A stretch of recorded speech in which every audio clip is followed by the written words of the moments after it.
네, 법대로 합시다 더 로이어 시작해 보겠습니다. 오늘도 법이 궁금하신 분들, 법이 필요하신 분들 저희와 함께 하시면서 알찬 법률 정보 얻어가시기 바랍니다. 자, 첫 번째 사건 바로 열어볼 텐데요. 안타까운 사건입니다. 돌아가신 아버지의 재산을 놓고 남매 간의 소리 없는 전쟁이 벌어졌다고 합니다. 어떤 일일까요? 화면으로 확인해 보시죠.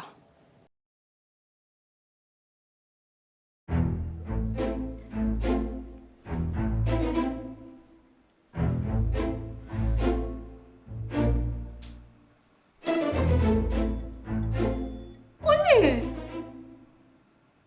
2011년에? 당장 오빠부터 찾아보자.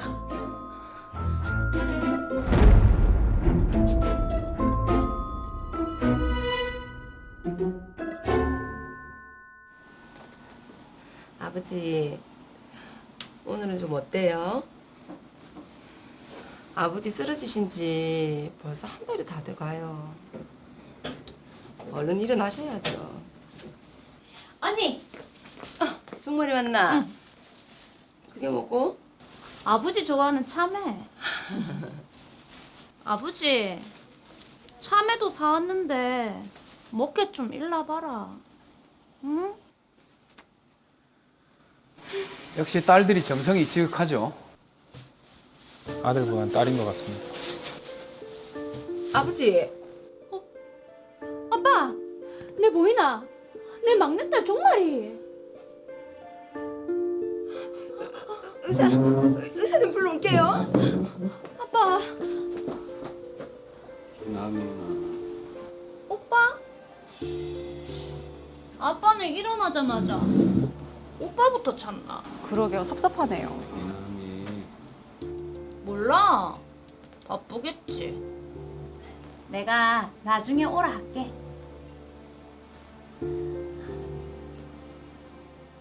아빠는 아들밖에 모르나? 언니랑 내랑 얼마나 고생했는데.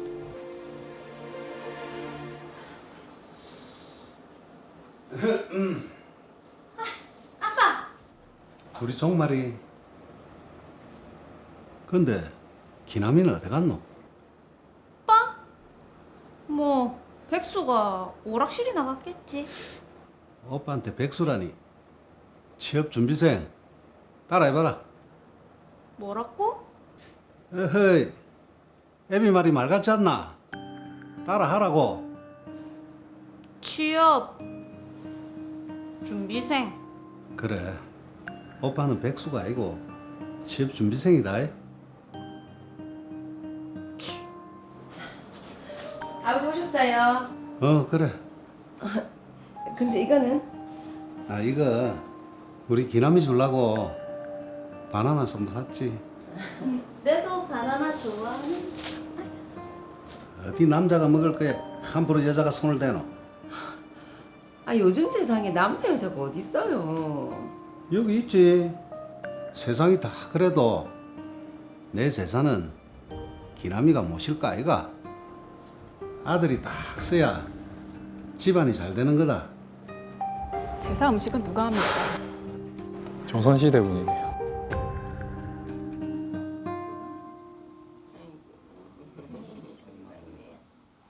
아니 정말이 이리 좀 와봐라. 또 무슨 말씀을 하시려고 일하실까? 응? 내가 이제 얼마 못 살 것 같아. 아버지. 이제 너 엄마 보러 갈란다. 무슨 말 그렇게 해요? 아직 멀었다, 아버지. 내가 그동안 너한테 미안한 게 참 많다. 아버지 용서하고 잘 살아라. 아버지. 아빠! 아빠! 아빠! 아버지.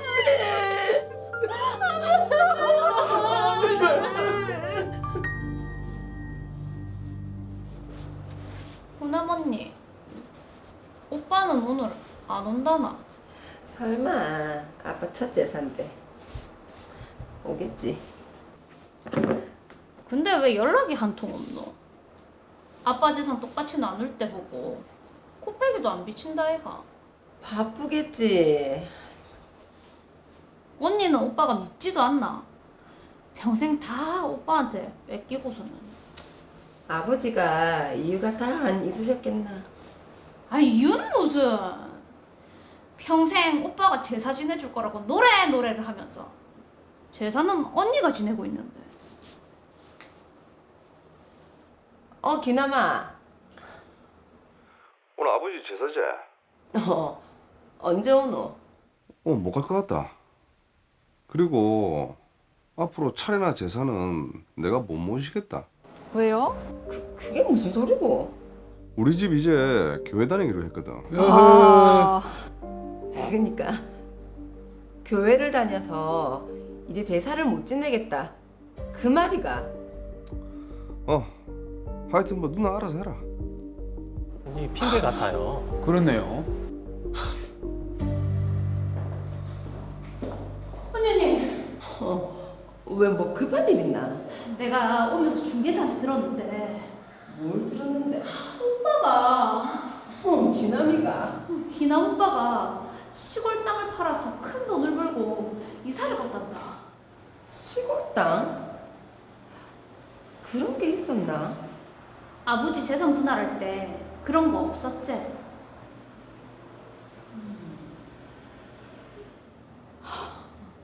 뭐고? 아빠가 기남이 오빠한테 2011년에 땅을 줬다고? 그렇네. 와, 네, 아빠가 오빠만 편애할 때 이럴 줄 알았다. 근데 그 땅도 나누자고 해야 되는 거 아이가? 아빠가 미리 주셨는데 무슨 수로? 그럼 오빠한테 나눠달라고 하자. 아빠 아플 때 병문안 한 번 안 오고 이제 제사도 안 지낸다 아이가. 그게 왜 오빠한테 가노? 그래. 이제 제사도 내가 지내야 되니까 그때 나눠 달라고 하자. 일단 니는 귀남이 어디 사는지부터 좀 알아봐라. 알았다. 정말 형제지간에 사는 것도 모르네요. 여기가. 응, 여기 맞다. 드디어 만났네요. 왔나?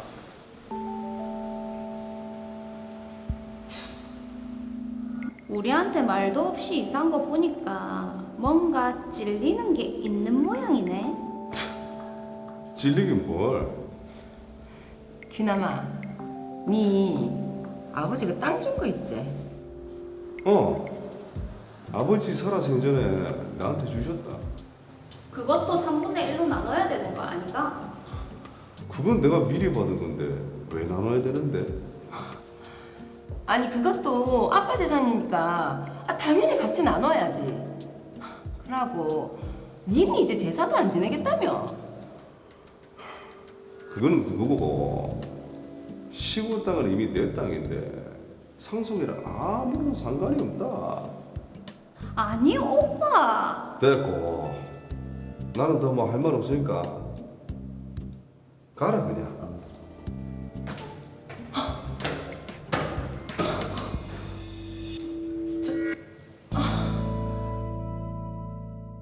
네, 아버지가 살아생전에 그렇게 아끼던 아들 귀남 씨 참 너무하다는 생각이 들기도 하는데, 자, 아버지가 생전에 아들에게 준 땅을 두고 벌어진 상속 분쟁입니다. 사건을 정리해보죠.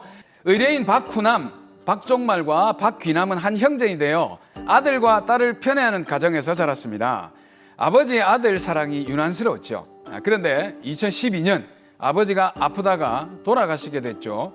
이후에 세 사람은 상속 재산을 3분의 1씩 공평하게 나누어 가졌습니다. 네. 그런데 아들 귀남 씨는 종교적인 이유로 아버지의 제사를 모실 수 없다고 통보를 했고, 급기야 시골 땅을 팔아서 큰 시세 차익을 남기고 이사를 합니다.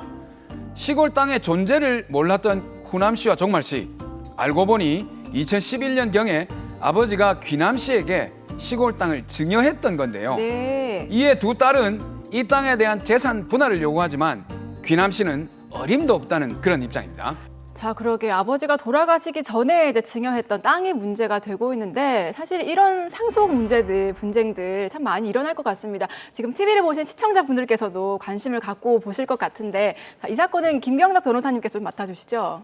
네, 저도 이 드라마 굉장히 재밌게 보았습니다. 네. 하지만 이 드라마가 꼭 내 얘기 같다고 생각하시는 분들, 또 상속에 대해서 불만이 있다고 생각하시는 분들은 아마 마냥 재밌게만 보셨을 것 같진 않아요. 박후남 씨와 종말 씨의 억울한 문제 네. 제가 한번 풀어보도록 하겠습니다. 자, 일단 박후남 씨와 종말 씨가 아버지의 병간호는 물론이고 제사까지 이제 떠맡아서 지내는 입장인데 그렇기 때문에 생전에 증여했던 땅에 대해서 권리를 좀 찾고 싶다 하는 이런 입장이거든요. 해결이 좀 가능하겠습니까? 네, 박후남 씨와 이 종말 씨는 유류분 반환 청구 소송을 통해서 우리 귀남 씨에게 증여됐던 땅에 대한 권리를 찾을 수 있을 것으로 보입니다. 근데 이게 지금 유류분 이러니까 아버지가 기름을 물려주셨나? 이런 생각이 들기도 한데 정확하게 뜻을 모르겠어요. 유류분 소송이라는 게 뭡니까? 상속 재산 중에 상속인에게 이 보장되어야 할 일정 부분을 의미합니다. 예. 민법 맨 마지막 부분에 이 규정이 있는데요.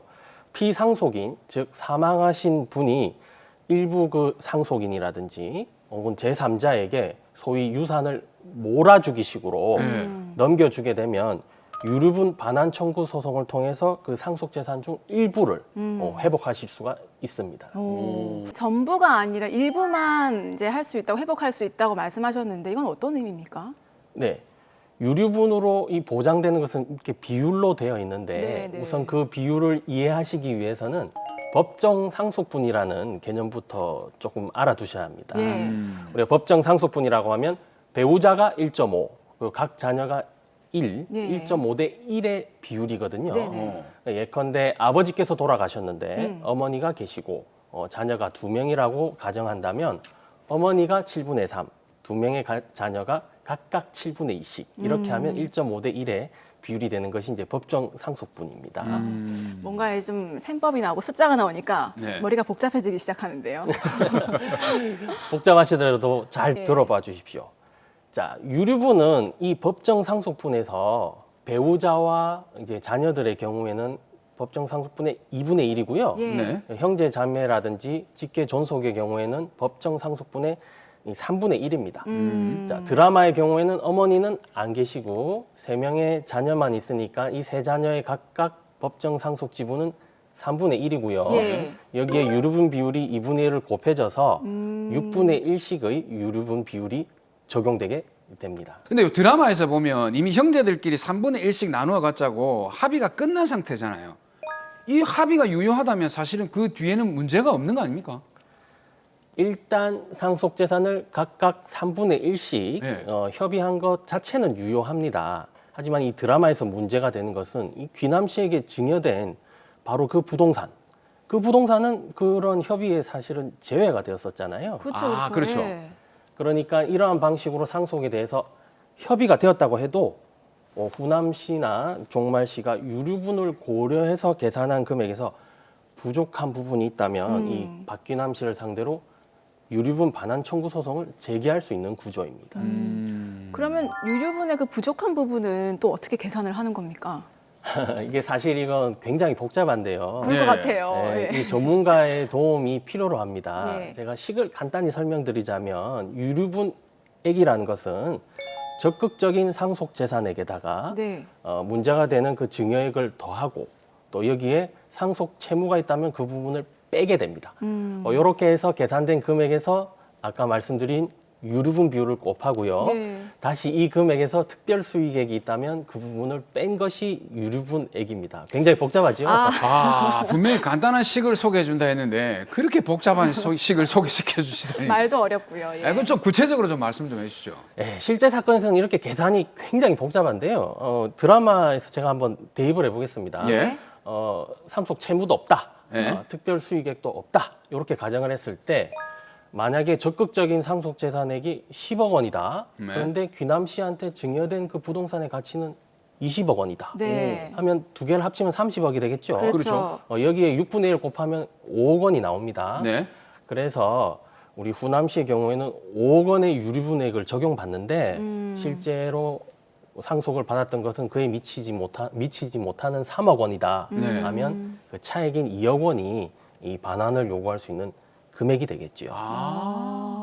자, 그리고 저희가 지난번에 상속 다룰 때 보니까 이 시기가 또 굉장히 중요하더라고요. 지금 드라마에서는 아버지 사망 시기가 2012년인데 거의 이제 10년이 가까이 된 일인데 이게 유류분을 청구할 때 좀 법적으로 언제까지는 신청을 하라라는 그 정해진 기간이 있습니까?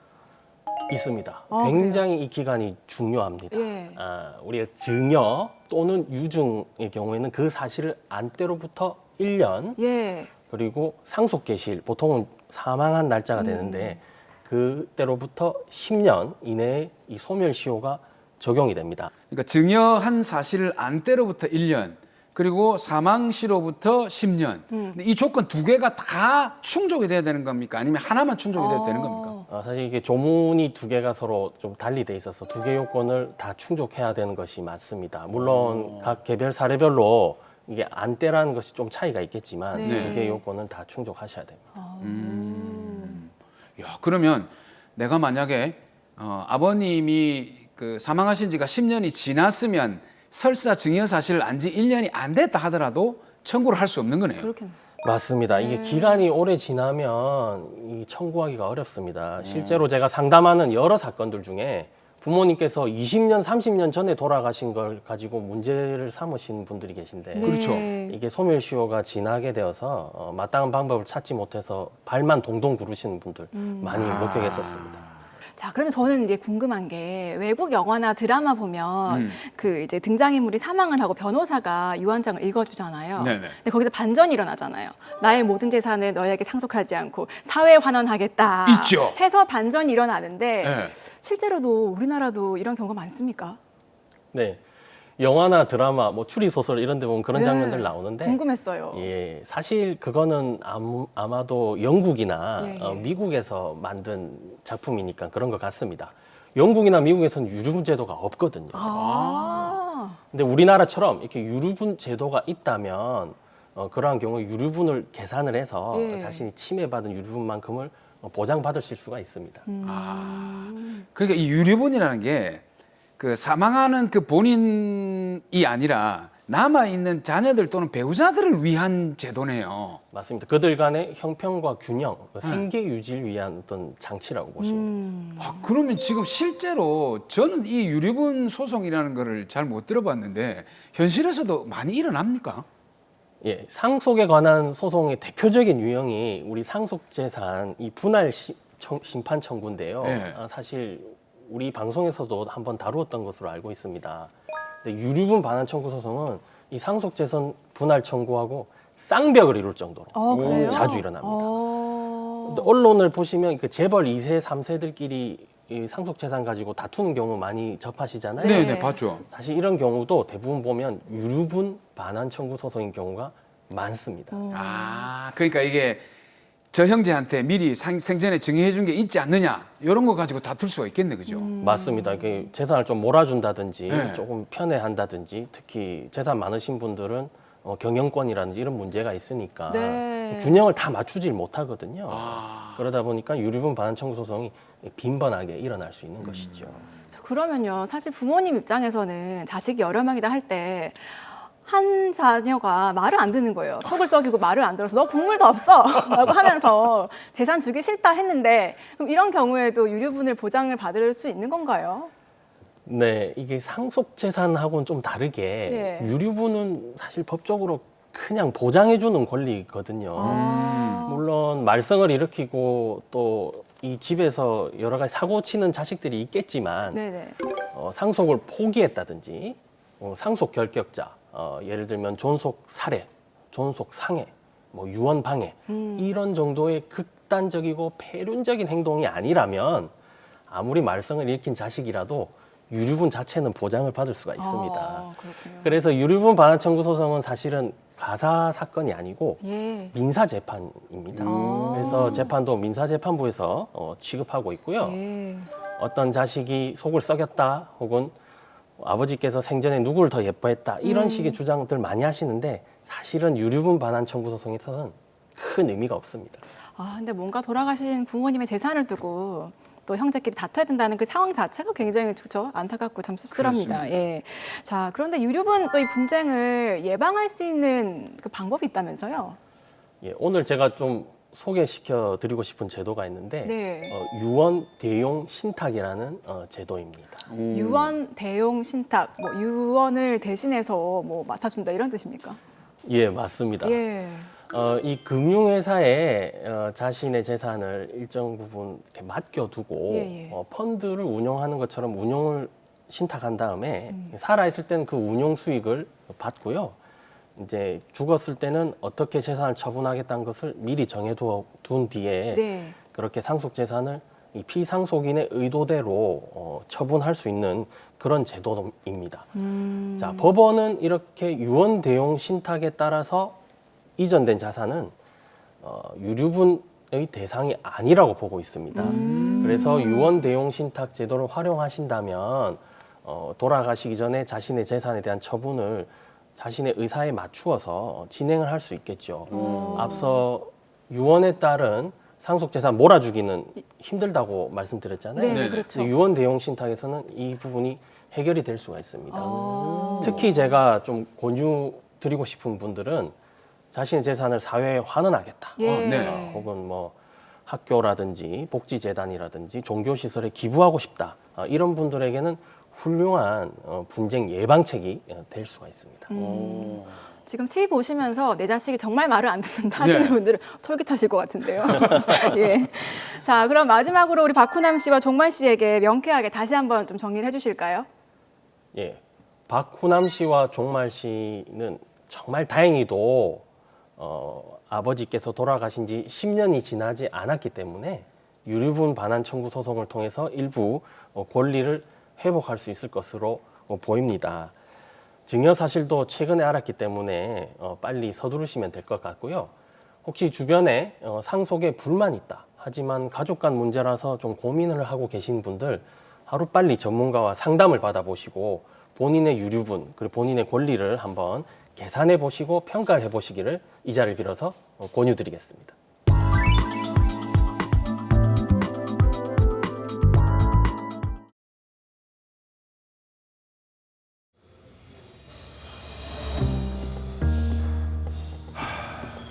앞만 봐도 내 사인이 맞기는 한데 찝찝하네. 어째야 되노?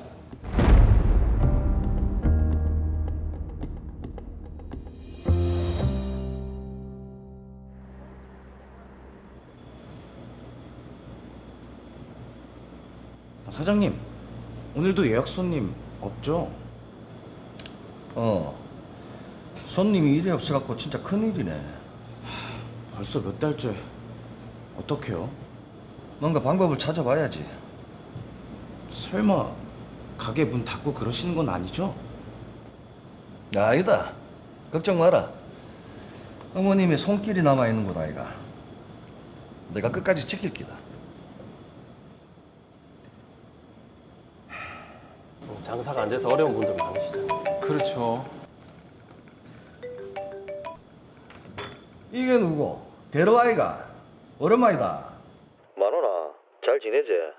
그래. 닌 어째 지내노?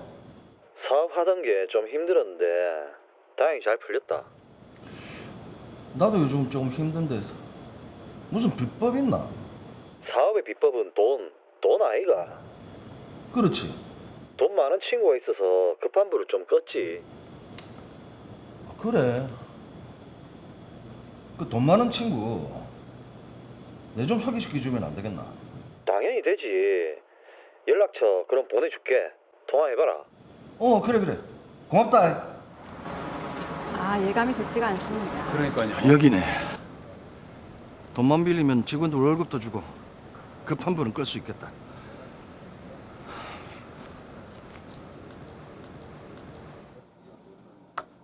그래. 그대로 친구라고 해. 아, 예. 그래 얼마가 필요한데? 한 2천만 원 정도 가능하겠습니까? 2천만 원이라. 가능하지? 아유, 고맙습니다. 고맙습니다. 자. 그럼 자격증 하나 셉시다. 자격증이요? 아니 아무것도 없이 돈을 빌려주는데 당연히 차용증 줘야 되는 거 아닙니까? 아, 그럼요. 그럼요.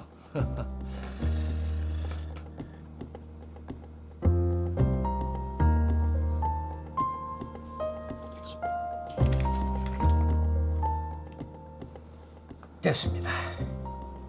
그리고 갚는 날짜는 나중에 형편이 좀 풀리시면은 그때 연락 주시면 되고 예. 이자는 저렴하게 해서 바로 저한테 입금시키면 됩니다. 아유, 감사합니다. 진짜 감사합니다. 백지에다가 사인을 하셨네요. 자, 여기 2천만 원 바로 드릴게.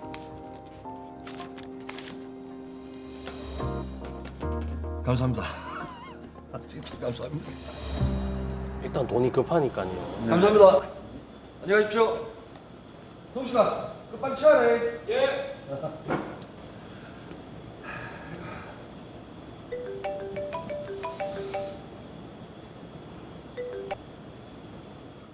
주만호 씨 되시죠? 예, 전데요. 8년 전에 빌려가 8천만 원 있으시죠? 이자가 안 들어왔더라고요. 30% 이자해서 얼른 갚으세요. 30%요? 아니, 그때는 그런 얘기가 없었잖아요. 없기는요. 차용증이 여기 있는데. 제가 쓴 자용증이 있다고요? 아 당연히 있죠. 자용증 좀 봅시다.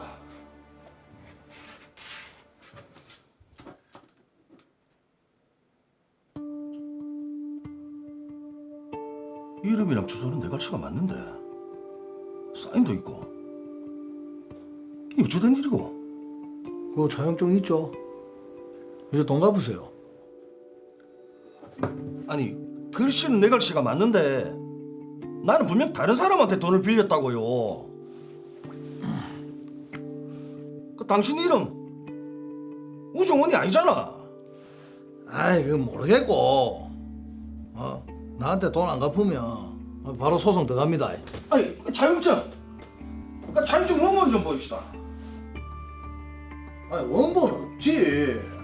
그럼 내 내일 다시 올게요. 원본 꼭 좀 보입시다. 아니 사진 봤잖아요. 원본은 내가 보여줄 필요가 없지.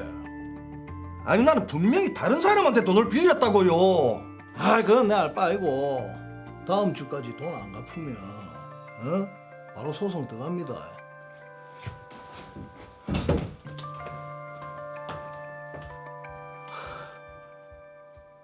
진짜 이게 어쩌된 일이고?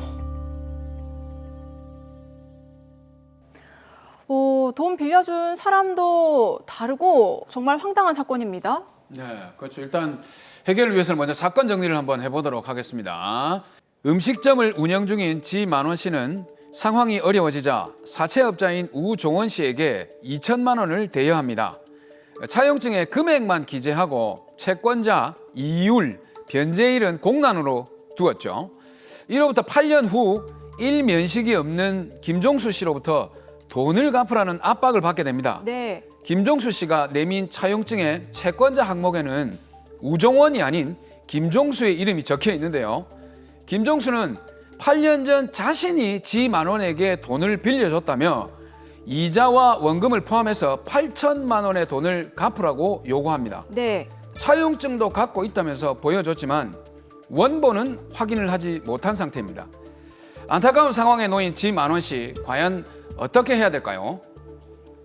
네, 참 이 사건 한마디로 황당무계하다라고 요약이 될 것 같은데 지금 분쟁의 원인이 대여금 때문입니다.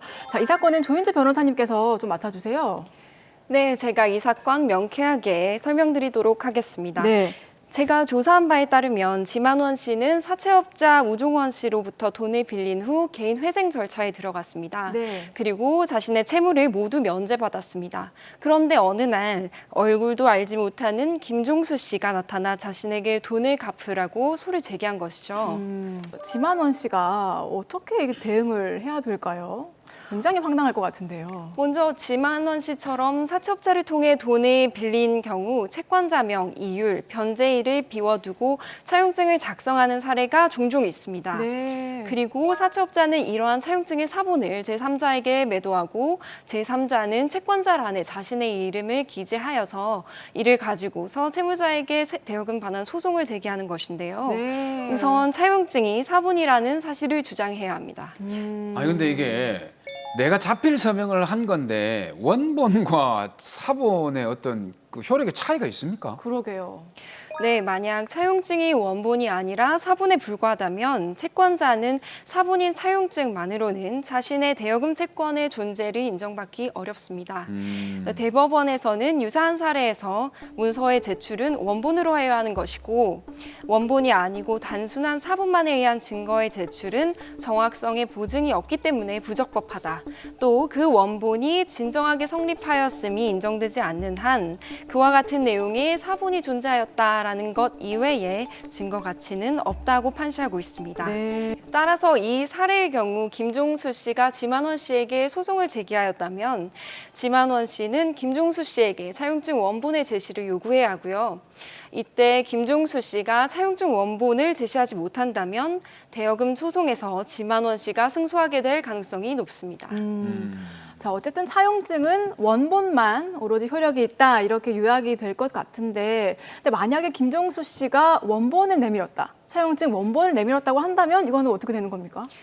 만약 김종수 씨가 차용증 원본을 제시했다면 예. 지만원 씨는 차용증의 채권자, 이율, 변제기일 등 공란이 임의로 기재되었다라는 점을 주장해야 됩니다. 대법원에서는 작성 명의인의 날인만 되어 있고 그 내용이 백지로 된 문서에 교부받아 후일 그 백지 부분을 작성 명의자가 아닌 자가 임의로 보충한 경우에는 문서 제출자는 그 기재 내용이 작성 명의인으로부터 위임받은 정당한 권한에 의한 것이다라는 점을 입증할 책임이 있으며 네. 이와 같은 법리는 그 문서가 처분 문서라고 하여 달리 볼 것이 아니다라고 판시하고 있습니다. 다시 말해서 지만원 씨가 차용증의 공란이 임의로 보충되었다라고 주장한다면 앞서 말씀드린 것과 같이 보충이 정당한 권한에 의한 것이다라는 점은 김종수 씨가 입증해야 됩니다. 예. 김종수 씨가 이러한 점을 입증하지 못한다면 지만원 씨가 승소하게 됩니다. 그게 정당한 권한이라는 게 어떤 게 있죠?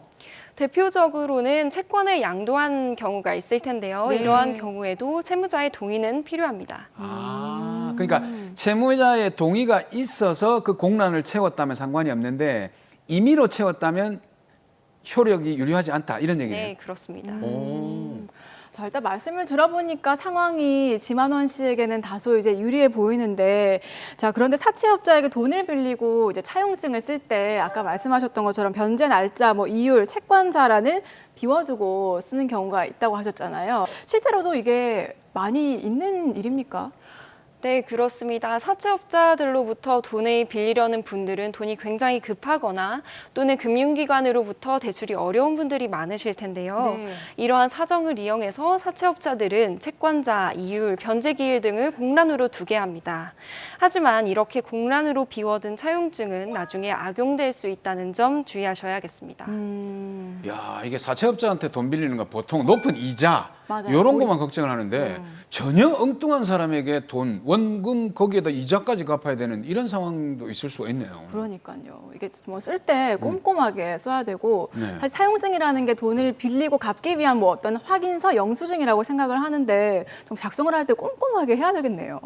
네, 그렇습니다. 차용증 계약서 같은 문서들을 법정 용어로 처분 문서라고 하는데요. 네. 처분 문서가 작성되고 본인의 서명이나 날인이 있으면 법원은 처분 문서대로의 기재 내용대로 법률 행위가 있었을 것이라고 판단합니다.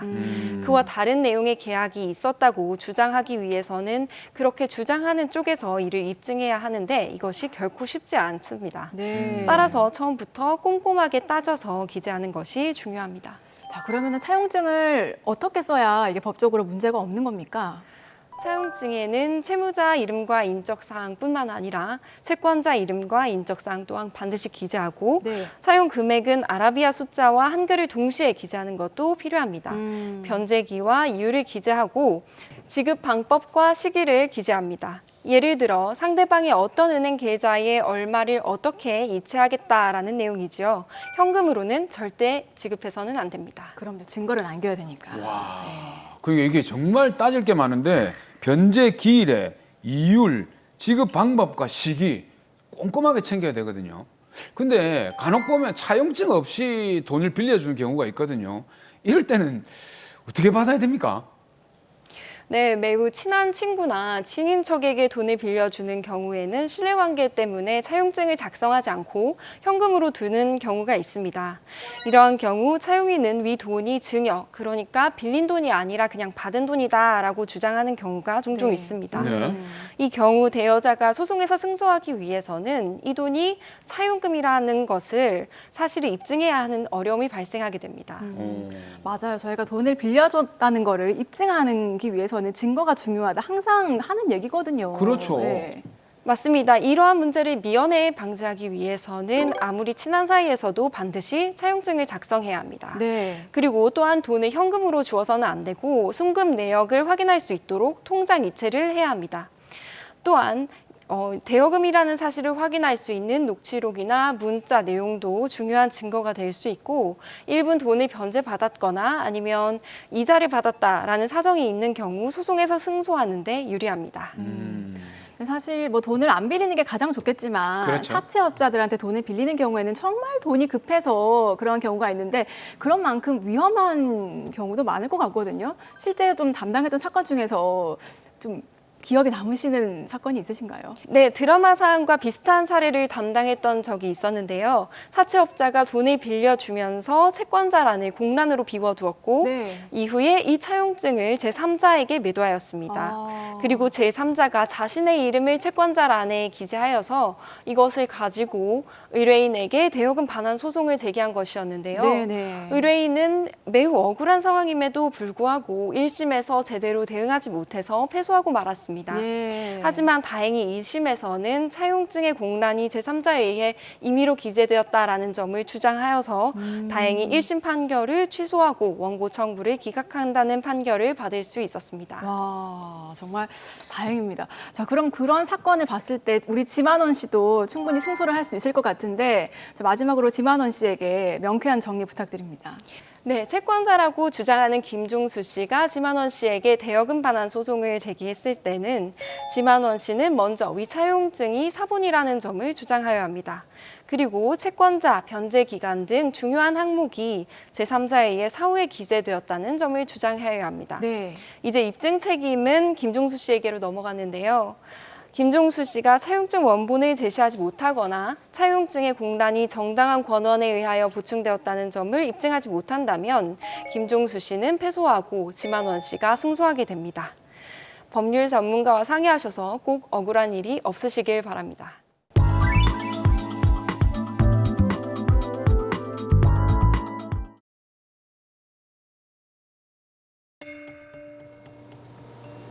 부실공사가 아니라고?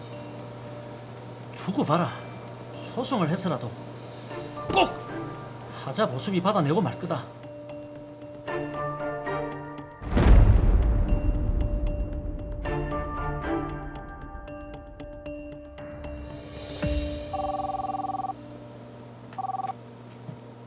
네네.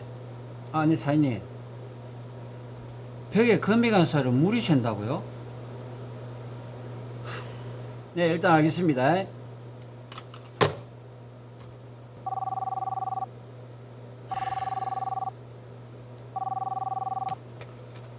네. 지하 주차장 바닥이요. 아니 시공사에 계속 연락을 했는데 네, 일단 알겠습니다. 하자가 많은데요. 물이 새면 정말 답답할 겁니다. 네. 이거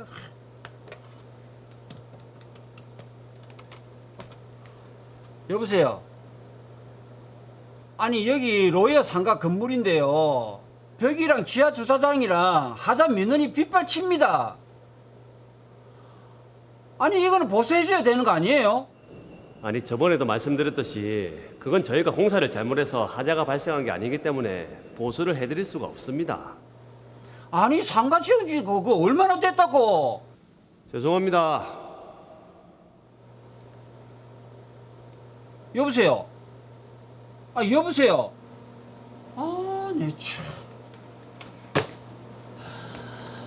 회장님 오셨습니까? 아, 예, 수고 많으십니다. 근데 표정이 왜 그렇게 안 좋아요? 아니, 그게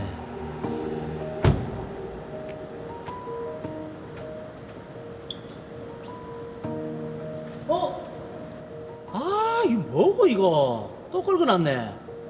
아이, 진짜 한두 번도 아니고. 이번에는 꼭 잡아야지. 아, 어디 보자. 여기 CCTV가. 설마 없나? 아니 한두 번도 아니고. 그렇다니까요. A구역 지하 주차장에 CCTV가 없었습니까? 아니 처음 지을 때부터 설치가 안 돼 있더라고요. 거기 저뿐만 아니라 다른 상인들도 한 번씩 그랬다는데 처음부터 설치해야 되는 거 아닙니까? 안 그래도 하자 민원이 계속 들어옵니다. 상인들 사이에도 난립니다. 부실공사라고. 문제점이 한두 군데가 아닙니다. 자, 이거 한번 보이소. 부실 시공이라는 말이 나올 법하네요. 예. 폭발할 만합니다 지금.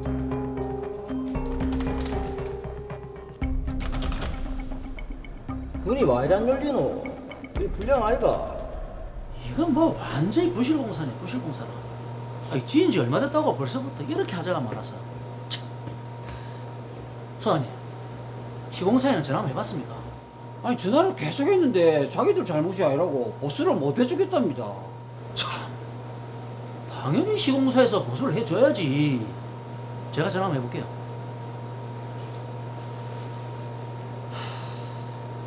로이어 상가연합회 회장인데요. 여기 하자가 한두 군데가 아닙니다. 저희가 계속 이야기 드렸는데 아니, 딴 말 하지 마시고 이 정도면 거의 부실공사인데 보수를 해줘야지. 부실공사라니요. 아니, 자꾸 전화로만 이야기하지 말고 당신이 직접 와서 한번 보소. 알겠습니다.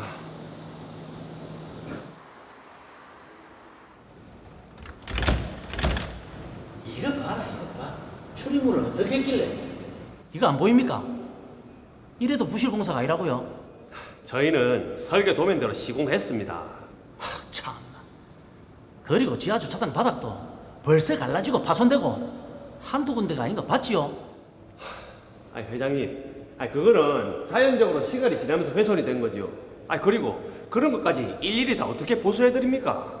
아니, 처음부터 그렇게 튼튼하게 했으면 그게 그렇게 쉽게 망가집니까? 아무튼 저희 잘못이 없기 때문에 저희는 못 해드립니다. 뭐라고요? 아니, 시공사에서 하자는 보수해줘야 되는 거 아닙니까? 아, 저희 잘못이 아닌데 그걸 어떻게 해드립니까? 오, 이렇게 나온다 이 말이지. 당신 회사 상대로 소송할 겁니다. 마음대로 하이소. 그래, 어디 끝까지 한번 해보자.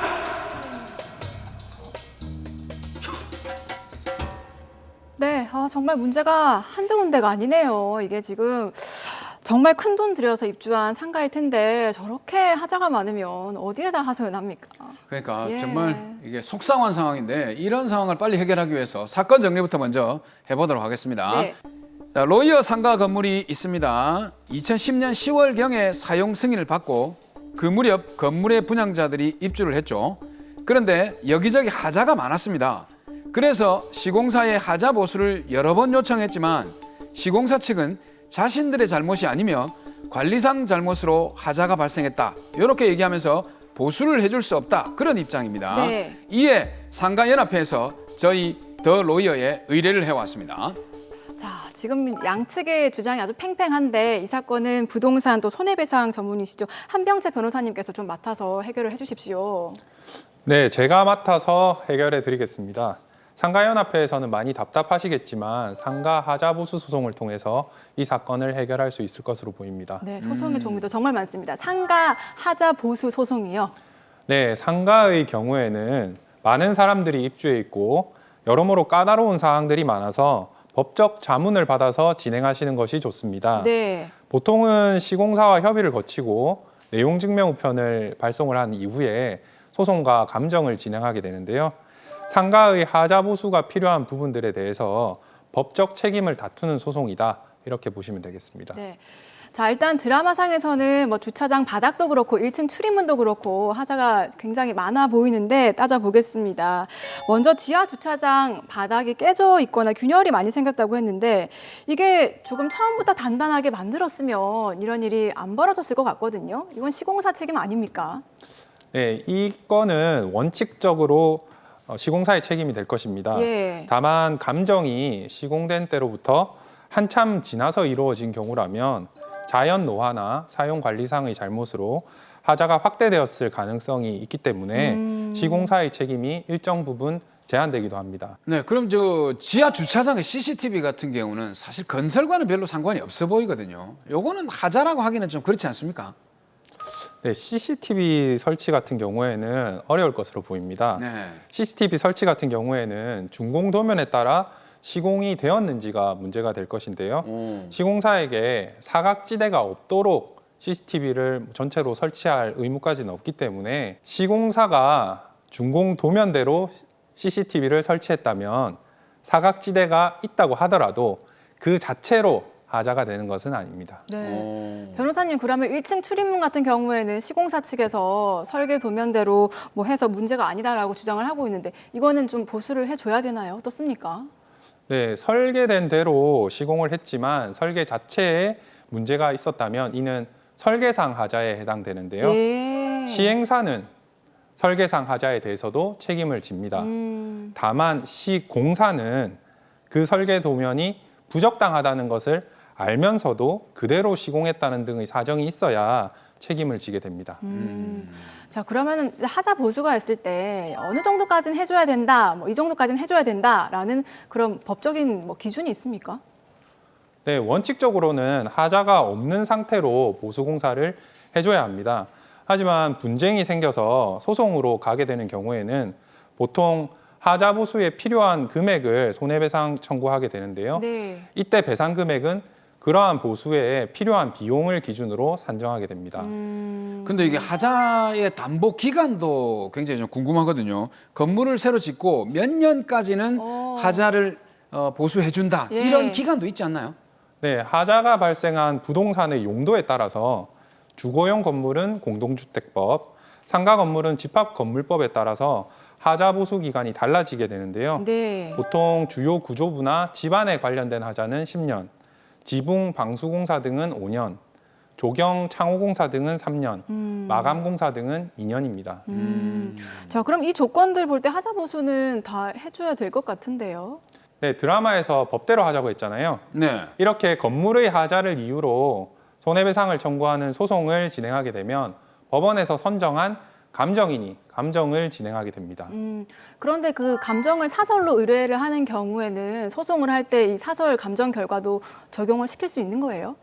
네, 그런 감정 결과를 사감정이라고 하는데요. 네. 사감정도 증거로 제출했을 경우에 법원이 합리적이라고 인정을 하면 사실 인정의 자료가 될 수도 있습니다. 네. 하지만 이런 사감정의 경우에는 당사자의 기피권이나 신문권이 보장되지 않은 상태에서 이루어진 것이기 때문에 보통 소송을 가게 되면 상대방이 이것을 인정하지 않거든요. 그렇겠네요. 결국 법원이 선임한 감정인에 의해서 새로 감정이 진행되게 될 것입니다. 그러니까 이제 요약하자면 법원이 선임한 감정인에게 감정을 받는다. 요게 좀 포인트인 것 같은데. 그렇죠. 근데 이번 이 상가 같은 경우에는 하자 보수 금액이 한 어느 정도 나왔습니까? 네, 제가 조사를 해봤는데요. 이 사건에서도 법원이 선정한 감정인이 감정을 진행했는데 감정 결과 감정인은 하자 보수비로 1억 3천만 원을 산정하였습니다. 와, 1억 3천만 원이면은 꽤 큰 비용인데. 네. 자, 그럼 일단 감정인이 그렇게 감정을 하고 나면 그 뒤에는 어떻게 그럼 이어지는 겁니까? 네, 상가 하자 보수 소송은 민사소송으로 진행되는데요. 민사소송 절차에서 감정 결과는 증거 방법의 하나에 불과하기 때문에 네. 판사가 반드시 감정 결과대로 판단을 내려야 하는 것은 아닙니다. 그러면 감정 결과랑은 좀 다른 결과가 나올 수도 있겠네요. 네, 그래서 감정 결과가 나왔을 때 감정 결과가 본인에게 유리한 당사자는 감정 결과가 매우 타당하니 이대로 판결을 내려달라 맞아요. 이렇게 예. 얘기를 하고 반대로 불리한 당사자는 감정 결과가 매우 부당합니다 이렇게 주장을 합니다. 경우에 따라서는 다시 감정해달라라는 신청을 하기도 합니다. 일단 우리는 여기 지금 나와 있는 드라마가 중요하잖아요. 네. 이 드라마에서 감정 결과로 하자 보수비가 1억 3천만 원이란 말이죠. 요거를 전부 받을 수 있을까요? 네, 사건에 따라서는 이 감정 결과대로 다 받도록 판결이 내려지는 경우도 있습니다. 다만 구체적 사실관계에 따라서는 감정 결과와 실제 받게 되는 금액이 달라지는 경우도 많은데요. 이 사건의 경우 상가가 시공된 지 8년이 지난 상태였습니다.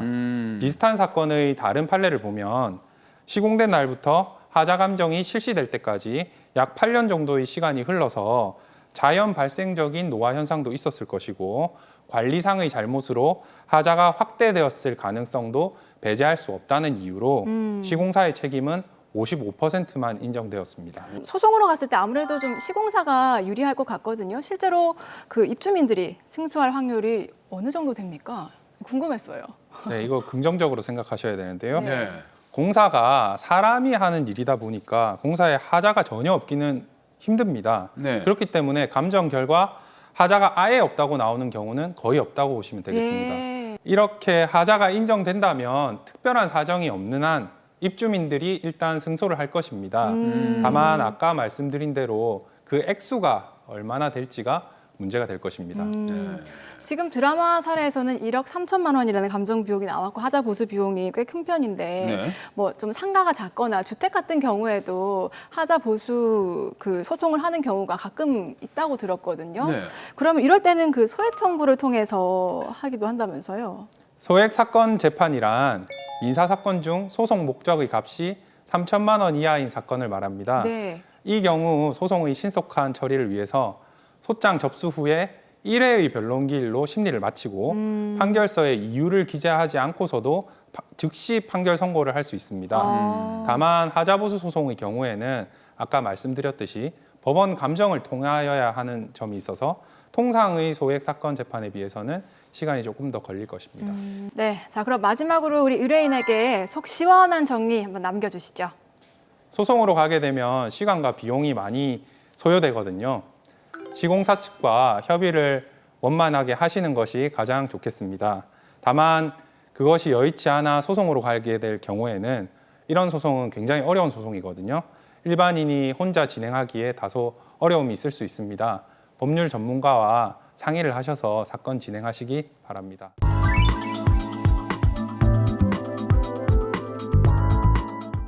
네, 법들 합시다. 더로 이어 카카오 채널에서도 함께할 수 있는 거 알고 계시죠? 카카오 채널에 궁금하신 점들 질문으로 남겨주시면요. 저희가 추첨을 통해서 소정의 상품도 드리니까요. 많은 참여 부탁드리겠습니다.